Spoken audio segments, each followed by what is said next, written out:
यीशु मसीह भरोसा मेरा, तू ही सहारा है मेरा। मुश्किल समय में तू ही दिलासा, साथ रहेगा तू सदा। करुणा भलाई तेरी सदा रहेगी मुझ पर, तेरी विश्वास योग्यता देखूंगा मैं उम्र भर। मैं हाथ उठाकर गाऊंगा, यीशु तेरा नाम रहे ऊंचा। मैं हाथ उठाकर गाऊंगा, यीशु तेरा नाम रहे ऊंचा।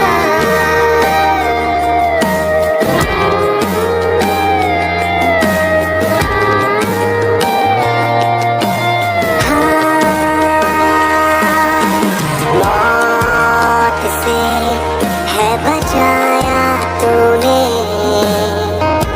जी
और उसमें हम आज के दिन में देखने के लिए जा रहे हैं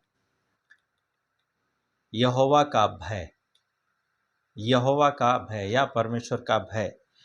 तो कई बार हम परमेश्वर का भय नहीं मानते हैं, कई बार हम परमेश्वर का डर और भय में नहीं चलते हैं और परमेश्वर के अनुग्रह को हम अपने जीवन में देखने के बाद में भी उस पर हम ध्यान नहीं देते। तो यहोवा का भय क्यों माने? वचन में बार बार हम लोग पढ़ते हैं कि यहोवा का भय मानने वाला व्यक्ति, मानने वाली महिला, वो क्या करती है? बुराई से बची रहती है और वह बुद्धिमान होता है और होती है और परमेश्वर के मार्गों पर चलता है। और यदि हम अपने आप को देखें कि हम कितना परमेश्वर का भय में चल रहे हैं और कितना हम परमेश्वर के साथ में हैं और कितना हम परमेश्वर के साथ में नहीं चल रहे हैं, तो शायद हम यहोवा का भय मानना सीख सकते हैं और हम अपने कई असफलताओं के बीच में भी, समस्याओं के बीच में भी हम लोग रहते हैं, तो हमें इन सारी चीज़ों के ऊपर भूलकर हमें एक नया दौर में, एक नया जीवन में हमें चलने की आवश्यकता है और एक नयापन को आरंभ करने की आवश्यकता है। यशायाह की किताब उसका 8 अध्याय उसका 13 पद में इस प्रकार से लिखा है, सेनाओं के यहोवा ही को पवित्र जानना, उसी का डर मानना और उसी का भय मानना। तो यहाँ पे यशायाह कहता है कि परमेश्वर का पवित्र जानना, उसको डर मानना और उसी का भय मानना।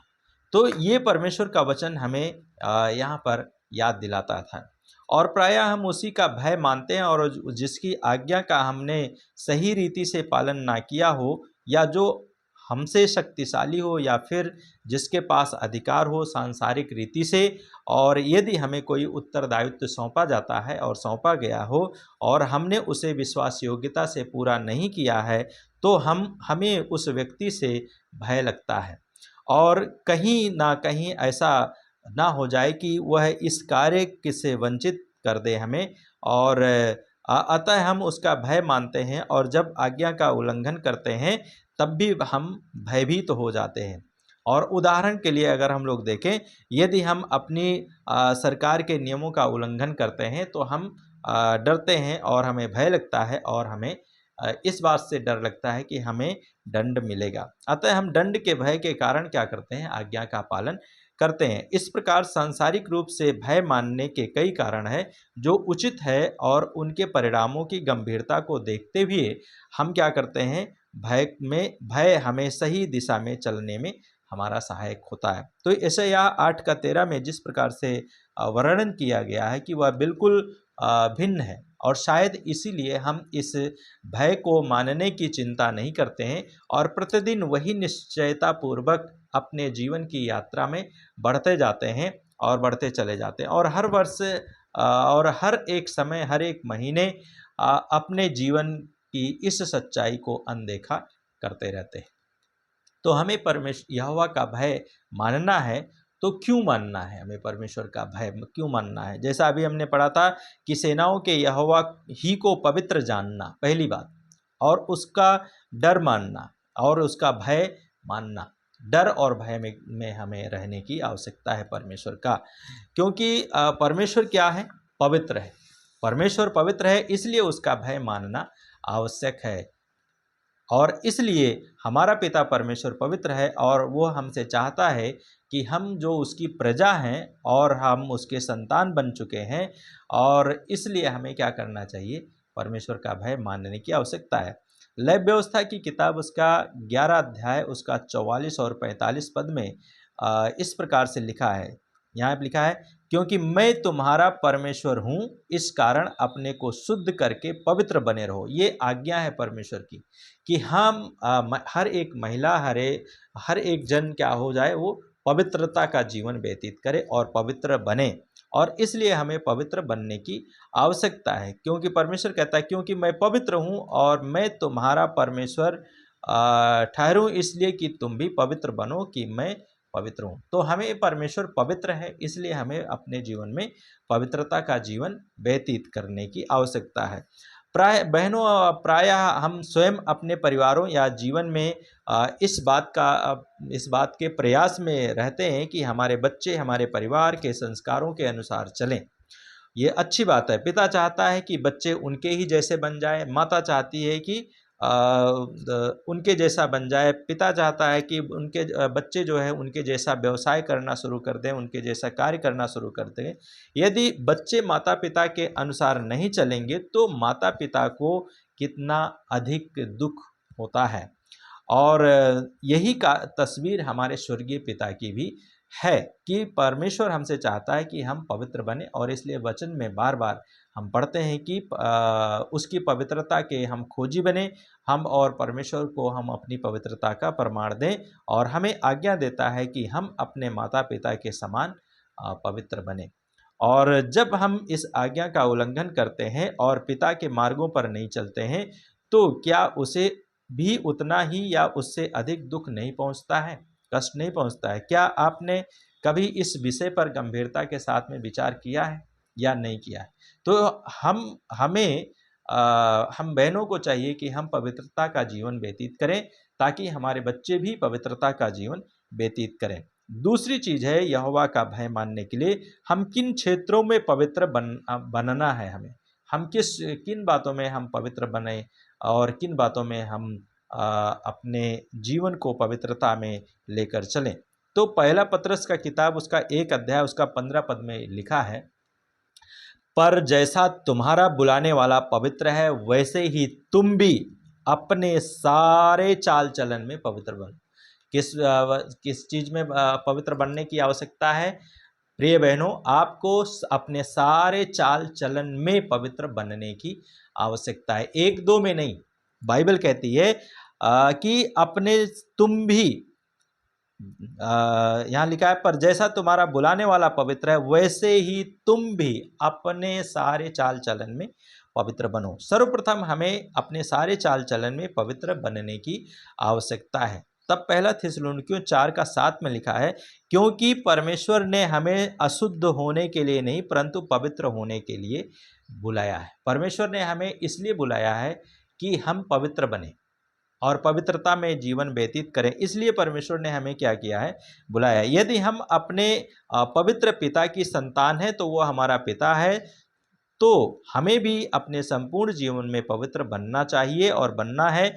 तब हमारे बच्चे भी उसी संस्कार को फॉलो करेंगे और उसके अनुसार चलेंगे, और हमारे बच्चे भी पवित्रता का जीवन व्यतीत करेंगे। और उनके लिए पवित्रता का जीवन व्यतीत करना बहुत कठिन नहीं लगेगा, लेकिन वह पवित्रता को अपनाएंगे और अपने माता पिता के संस्कार को अपनाएंगे। और बहनों का एक पवित्र जीवन व्यतीत करना बहुत कठिन है, इसलिए वचन कहता है यहोवा का भय मानो। यदि हमारे हृदय में सदैव यहोवा का भय बना रहेगा तो हम अपने काम से जो परमेश्वर की दृष्टि में उचित है उसी को हम करेंगे, और उसकी संगति में हम बने रहने से जो हमें रोकने का कार्य प्रयास करती है हम उसको ना करके हम परमेश्वर के भय के कारण, हम परमेश्वर के डर के कारण हम परमेश्वर की उपस्थिति में चलते रहेंगे। और परमेश्वर का भय निश्चय ही हमको एक पवित्र जीवन व्यतीत करने में परमेश्वर हमारी मदद और आपकी सहायता करता है। रोमियो की किताब उसका 12 अध्याय 1 और 2 में हम लोग पढ़ते हैं, इसलिए हे भाइयों और बहनों, मैं तुमसे परमेश्वर की दया स्मरण दिलाकर विनती करता हूँ कि अपने शरीरों को जीवित और पवित्र और परमेश्वर को भावता हुआ बलिदान करके चढ़ाओ, यही तुम्हारी आत्मिक सेवा है। और इस संसार के सदृश ना बनो, परंतु तुम्हारे बुद्धि के नए हो जाने से तुम्हारा चाल चलन भी क्या हो जाए? बदलता जाए, जिससे कि तुम परमेश्वर की भली और भावती और सिद्ध इच्छा को अनुभव से मालूम करते रहो। तो हमें किन क्षेत्रों में पवित्र बनने की जरूरत है या परमेश्वर का भय बनने की जरूरत है? बाइबल कहती है अपने सारे चाल चलन में, सारे चाल चलन, 1-2 में नहीं, सारे चाल चलन में हमें परमेश्वर का भय में चलने के लिए प्रेरित करता है कि हम परमेश्वर का भय में चलें। उसका भय तब हमारे जीवन में दिखाई देगा जब हम अपने सारे चाल चलन में परमेश्वर को अपने जीवन के द्वारा उसको प्रकट करेंगे, दिखाएंगे। तब तीसरी जो बात है यहोवा का भय मानने के लिए, चाल चलन को पवित्र कैसे रखें।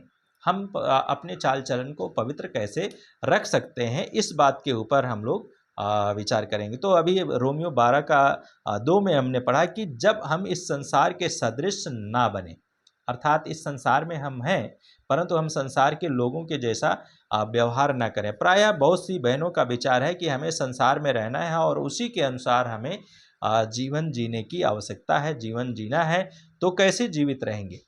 और बहनों, यह सत्य है कि हमें संसार में रहना है परंतु हमें उसके समान बनने की आवश्यकता नहीं है।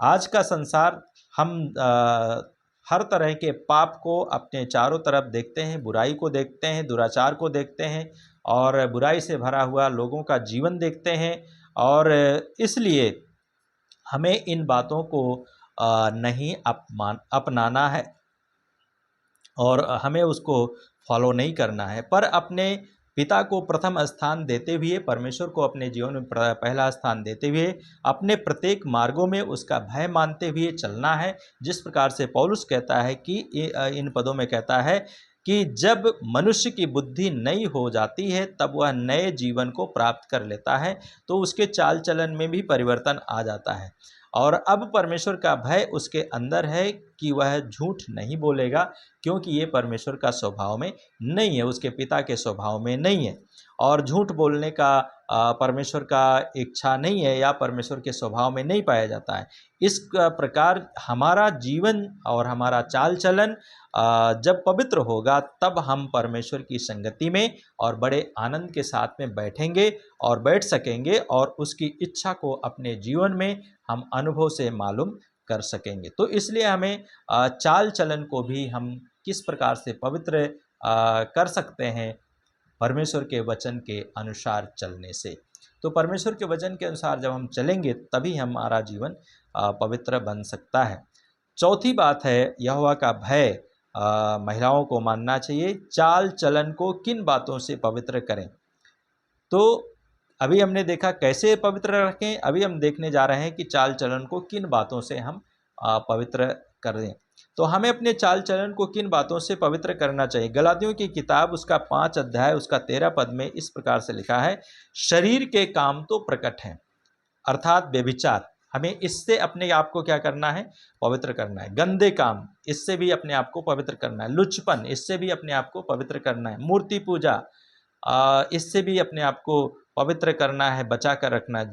टोना, बैर, झगड़ा, ईर्ष्या, क्रोध, विरोध, फूट, विधर्म, डाह, मतवालापन, लीला क्रीड़ा, इनके ऐसे और काम हैं जिनके विषय में मैं तुमको पहले से कह देता हूँ कि जैसा पहले भी कह चुका हूँ, ऐसे काम करने वाले परमेश्वर के राज्य के वारिस नहीं होंगे। तो बहनों को, महिलाओं को ये चाहिए कि प्रायः प्रतिदिन के जीवन में इन बातों में से होकर उन्हें गुजरना पड़ता है और इसलिए हमारा जो चाल चलन है इसके अनुसार इसमें जीवन व्यतीत ना करके हमें पवित्रता का जीवन जीना चाहिए और पवित्र हमारा चाल चलन पवित्र नहीं रह जाता हमसे जो परमेश्वर के पवित्र जन हैं और संसार के लोगों में कोई अंतर नहीं दिखाई देता है और हम उन जैसा ही व्यवहार करते हैं। तो ऐसा क्यों करते हैं, हमें ऐसा करने की ज़रूरत नहीं है, क्योंकि हमारे मन में परमेश्वर का भय नहीं है। अगर हमारे अंदर परमेश्वर का भय नहीं है तो हम इन गलातियों 5:13 के अनुसार इन कामों में हम लिप्त हो जाते हैं और प्रायः बहुत से मसीही सोचते हैं यदि हम जैसे को तैसा ना करें तो लोग हमें बेवकूफ़ और कमज़ोर समझते हैं और लेकिन बाइबल इन पदों को निरंतर हमें प्रार्थना के साथ में स्मरण दिलाती है। रोमियो 8 का 31 पद में लिखा है कि यदि परमेश्वर हमारी ओर है तो हमारा विरोधी कौन हो सकता है। तो निरंतर हम इस पद को अपनी प्रार्थना में याद रखें और उसको याद करके हम लोग करें। और रोमियो 12 का 13 में लिखा है कि हे प्रियो अपना पलटा ना लेना परंतु क्रोध को अवसर दो, क्योंकि लिखा है पलटा लेना मेरा काम है, प्रभु कहता है मैं ही बदला लूँगा। यदि हमारे अंदर परमेश्वर का भय होगा, परमेश्वर का डर होगा, तो हम अपने जीवन में किसी से पलटा लेने की नहीं सोचते हैं और नहीं सोचेंगे। हमारे अंदर आता है, लेकिन हम उसको कार्य रूप में नहीं लेकर आएंगे। तो इसलिए हम परमेश्वर का अपने चाल चलन को किन बातों से हमें पवित्र करना है, अपने कार्यों के द्वारा, अपने वचन के द्वारा, अपनी वाणी के द्वारा, और इसलिए हमें परमेश्वर के साथ में चलने की आवश्यकता है। यशायाह 11:10 में लिखा है, मत डर क्योंकि मैं तेरे संग हूँ, इधर उधर मत ताक क्योंकि मैं तेरा परमेश्वर हूँ। मैं तुझे दृढ़ करूँगा और तेरी सहायता करूँगा, और अपने धर्म में दाहिने हाथ से तुझे संभाले रहूँगा। और ये परमेश्वर की ये प्रतिज्ञा है जो अक्षर से क्या होती है, हमारे और आपका जीवन में परमेश्वर पूरा करने के लिए जाता है। लेकिन किसके लिए? केवल उन्हीं के लिए जो परमेश्वर का भय मानते हैं। यदि हम परमेश्वर का भय मानते हैं तो परमेश्वर हमारे और आपके जीवन में इस प्रतिज्ञा को पूरा करता है। तो केवल उन्हीं के लिए जो यहोवा का भय मानते हैं और नया जीवन प्राप्त करके उसके परमेश्वर का पुत्र और पुत्रियां बन चुके हैं। और आइए हम इन दिनों में अपने आप का मूल्यांकन करें, अपने आप को जांचें, और प्रश्नों के आधार पर कि हम अपने जीवन में किन क्षेत्रों में हम गिर जा रहे हैं। पहला है, क्या मैं जीवन के हर क्षेत्र में, चाहे वह घर के बाहर हो या भीतर हो, परमेश्वर के भय में होकर चल रही हूँ या नहीं। केवल महिलाओं के लिए, लेकिन सबके लिए, पुरुषों के लिए भी है, बच्चों के लिए भी है। क्या हम केवल घर में परमेश्वर का भय मानते हैं या अपने जीवन के हर क्षेत्र में हम परमेश्वर का भय मानते हैं? दूसरा है, क्या जैसा मेरा पिता पवित्र है वैसे ही पवित्रता मेरे विचारों और कार्यों और व्यवहार में और चाल चलन में दिखाई देती है या नहीं दिखाई देती? और तीसरा है, क्या मैं अपने पवित्र पिता की इच्छा जानने के लिए उसके चरणों में बैठता हूँ या नहीं? हमें इन बातों के ऊपर क्या करना चाहिए? विचार करना चाहिए, और अपने आप को हमें जांचने की आवश्यकता है। प्रभु यीशु मसीह हम सब के पाप का बोझ उठाकर अपने ऊपर ले लिया और क्रूस पर वो चढ़ गया, हमारे लिए वो मारा गया और गाड़ा गया, तीसरे दिन मृतकों में से जी उठा, और इसलिए वो परमेश्वर का भय में चला। प्रभु यीशु मसीह, हमें और आपको भी परमेश्वर का भय में चलने की आवश्यकता है। सो आइए हम अपने आप को जांचें। यदि मेरे जीवन में ये बातें नहीं है तो हम इन दिनों में अपने आप को जो बीत गया है उसके अनुसार नहीं, लेकिन हमें कुछ प्राप्त करना होगा। और इसलिए आइए हम इन समयों में एक नया निश्चय कर लें कि मैं अपने सारे चाल चलन में पवित्र रहूंगी, और यह स्वयं की शक्ति से नहीं पर परमेश्वर की शक्ति के द्वारा हो सकता है। और प्रभु हमें और आपको सिखाएंगे, और उसके द्वारा हम सीखकर परमेश्वर की महिमा कर सकते हैं, ताकि हम परमेश्वर का भय में रहकर इन दिनों में हम परमेश्वर की पवित्रता में अपना जीवन व्यतीत कर सकें। आइए दुआ करें। प्रभु जी, हम प्रार्थना करते हैं इस वचन के द्वारा आप हमें आशीष दें और हम आपका डर और भय में चल सकें, और आपका भय हमें क्यों मानना चाहिए, और हम किन क्षेत्रों में हमें पवित्र बनना है, और अपने चाल चलन को हम कैसे पवित्र रख सकते हैं, और चाल चलन को किन बातों से हमें पवित्र करने की आवश्यकता है। और इन चीज़ों को अभी हमने देखा है। हम प्रार्थना करते हैं इन चीज़ों में आप हमारी सहायता करें, ताकि हम सभी लोग आपकी महिमा कर सकें, और बहनें भी आपकी महिमा का कारण बनने पाएँ, और आपके साथ में चलकर आपकी बुराई करने पाएँ। धन्यवाद साथ प्रार्थना को यीशु के नाम से मांगते हैं, आमीन। सो परमेश्वर आप सबको आशीष दे।